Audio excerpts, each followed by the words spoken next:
कुछ सुनी, कुछ अनसुनी, कुछ कही, कुछ अनकही कहानियाँ लेके आया हूँ जो शायद आपको आपके डर से मिलाए, क्योंकि डर सबको लगता है।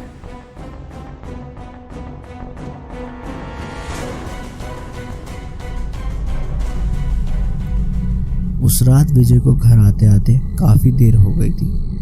शहर में नौकरी लगने के बाद विजय को अक्सर घर आते आते देर हो जाती थी। इस वजह से वो बस से घर आया करता था, पर उस दिन वो भी छूट गई थी। इसीलिए वो पैदल घर आ रहा था। वो एक काली और ठंडी रात थी, क्योंकि सर्दी का महीना चल रहा था, जिस वजह से काफ़ी घना अंधेरा था। इसलिए विजय जल्द से जल्द घर पहुंचना चाहता था, तो वो ये फैसला करता है कि वो छोटा रास्ता लेगा जो कब्रिस्तान से होते हुए जाता था।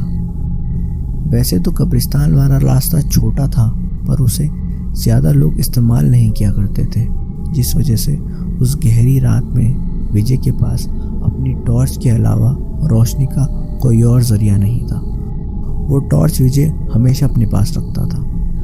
फिर विजय टॉर्च ऑन करता है और कब्रिस्तान वाले रास्ते पे चलना शुरू करता है।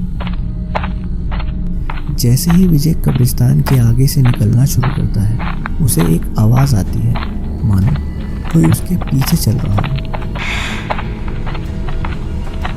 विजय का शरीर सुन्न पड़ जाता है, उसकी रगों में बहता खून जम जाता है। उसे ठंड में भी पसीने आने लगते हैं।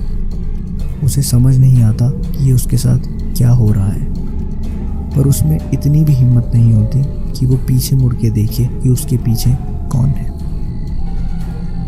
अब विजय तेज तेज चलने लगता है और उसके पीछे पैरों की आवाज़ भी तेज चलने लगती है। विजय अब डर से भागने लगता है।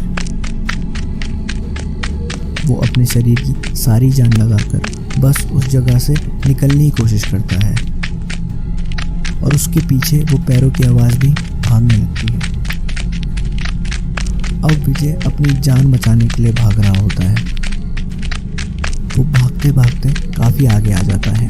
कहीं पीछे ही उसकी टॉर्च भी गिर जाती है, और काफ़ी आगे भागने के बाद विजय को ये महसूस होता है कि उसके पीछे अब पैरों की कोई आवाज़ नहीं है। विजय हाँफते हाँफते रुकता है। उसका दिल ऐसे धड़क रहा होता है कि मानो अब फटकर बाहर आ जाएगा।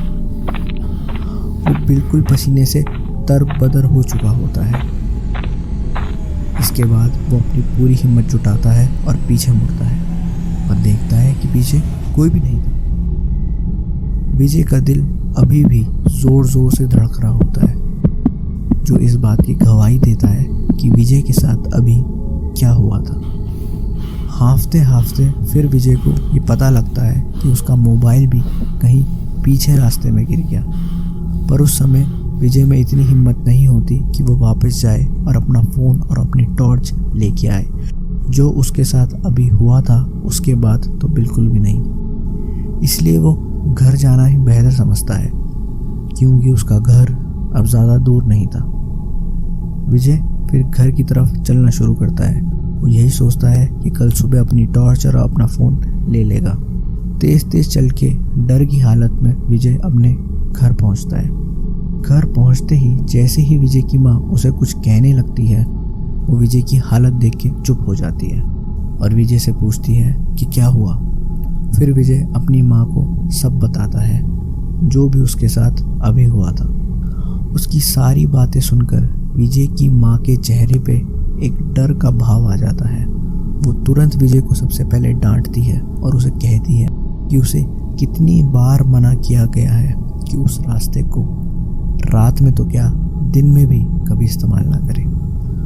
उसके बाद विजय की माँ विजय को उस जगह के बारे में एक कहानी बताती है। विजय की माँ ने बताया कि उनके दादा के समय से उस कब्रिस्तान में लाशों को दफनाना बंद कर दिया गया, क्योंकि उस कब्रिस्तान से लाशें गायब हो रही थी। ऐसा क्यों हो रहा था, कैसे हो रहा था, किसी को भी इसके बारे में कुछ समझ नहीं आ रहा था। इसलिए तब से लोगों ने उस जगह पर लाशें दफनाना बंद कर दिया गया। इसलिए इस कब्रिस्तान को आधा कब्रिस्तान भी कहते हैं। और तभी से रात में किसी को भी वहाँ से गुजरने के लिए मना कर दिया गया।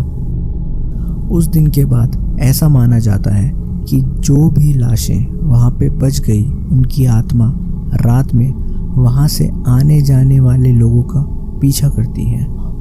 और अगर कोई भूले भटके वहाँ पे आ भी जाता है तो वो आत्माएं उस इंसान को मारकर उसकी आत्मा अपनी जगह छोड़ दिया करती है।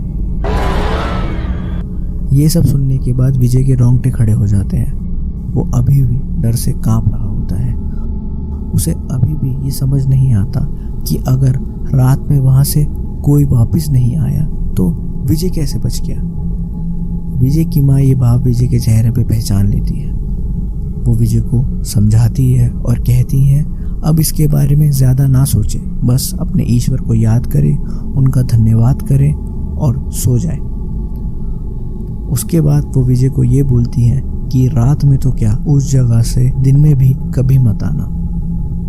विजय अपना सर हाँ में हिलाता है और इस घटना के बाद विजय और उसकी माँ सो जाते हैं। अगले दिन जब उसकी माँ उठती हैं तो देखती हैं कि विजय अपने बिस्तर पर नहीं है, पर ऐसा कभी नहीं हुआ।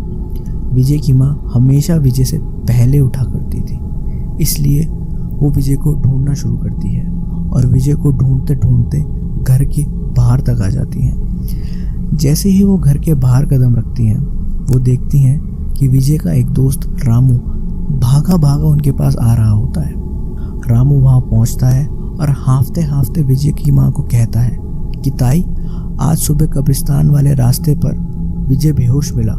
उसका पास के अस्पताल में ही दाखिला हुआ है और उसकी हालत काफ़ी कमज़ोर है, चलो मेरे साथ जल्दी। ये सब सुन के विजय की माँ को एक धक्का लगता है। उनको रामू की बातों पर विश्वास नहीं होता, क्योंकि अगर विजय कल से कब्रिस्तान वाले रोड पे बेहोश था तो कल रात घर कौन है?